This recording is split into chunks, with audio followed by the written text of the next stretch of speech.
The battle of the smartwatches is upon us. They all have their positive and negatives, but for many the squarer faces of the first wearables were not acceptable.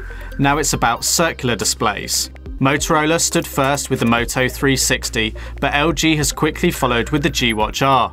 In this review, I tell you all the good, bad and okay bits about the G-Watch. Just in case you're not familiar with the term smartwatch and Android Wear, let me clarify. Smartwatches come in various forms, but the most popular currently are those running Android Wear, an extension of the Android operating system found on smartphones and tablets.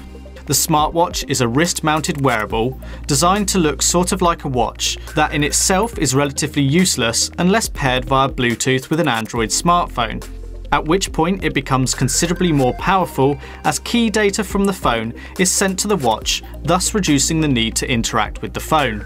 Interaction is through touch or voice.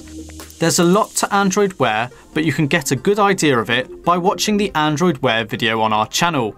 This is LG's second watch. The first has a square face and is quite a bit cheaper than this more premium looking version, primarily due to the materials such as genuine leather rather than silicone and costs of producing a circular display. The full circle POLED measures 1.3 inches, which sounds small when you compare it to a phone screen, but it's a good size on the wrist.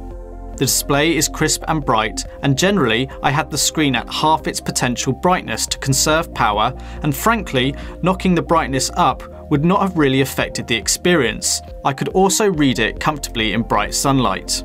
What lets the Motorola 360 down ever so slightly is the black bar that resides at the bottom of the screen. LG have done away with this thanks to a larger bezel around the screen that also helps you tell the time. I initially felt the thicker protruding bezel may hinder daily use, but it actually does not.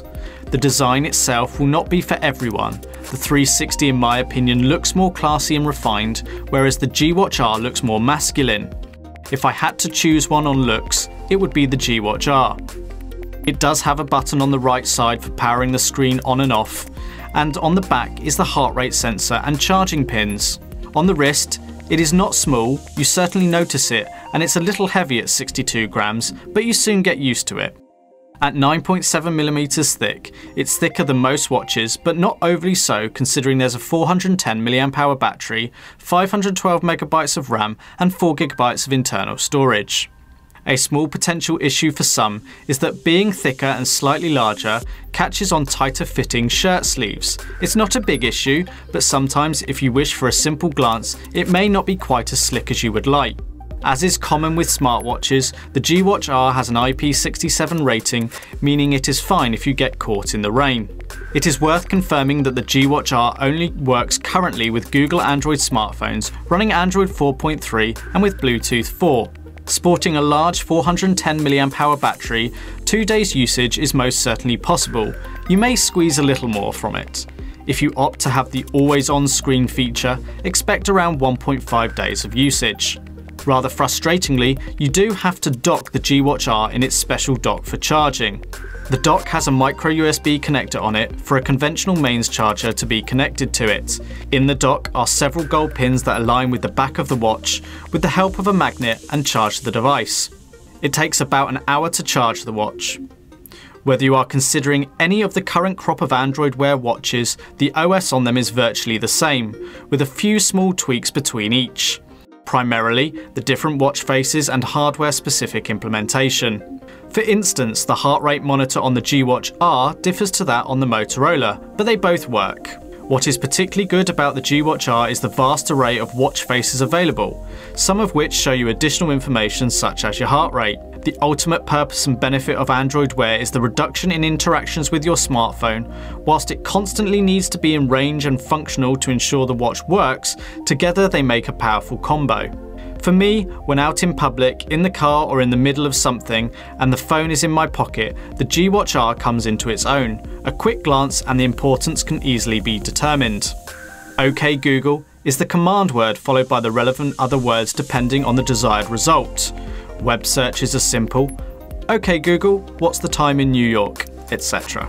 Google need to work on the implementation of some features. If they took note of Wear Mini Launcher, a third-party app that is accessible from a quick swipe on the screen, settings and watch-specific apps would be much easier to access than the current configuration. How useful and powerful Android Wear is to you will depend on what phone features and apps you rely on. All smartwatches, including the G-Watch R, will vibrate and show you who is calling, and you can answer, reject, or reject with a text message that call.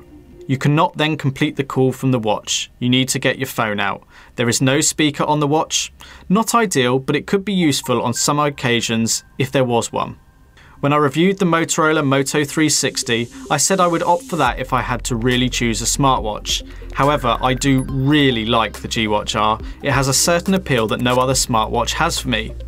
It's a little heavier, not quite as classy, but it looks more like a watch. The charging dock is a bit of a frustration rather than Qi wireless charging. I am compelled by the power of having content delivered to my wrist. Even after taking smartwatches off, I look back at my wrist when I hear my phone ring or vibrate. However, I still like the traditional wristwatch, the more classic and reliable solution. For you, only you can decide. There is negligible difference between the OS on each device, so it all comes down to the hardware. I hope my opinions and thoughts help make that decision process easier.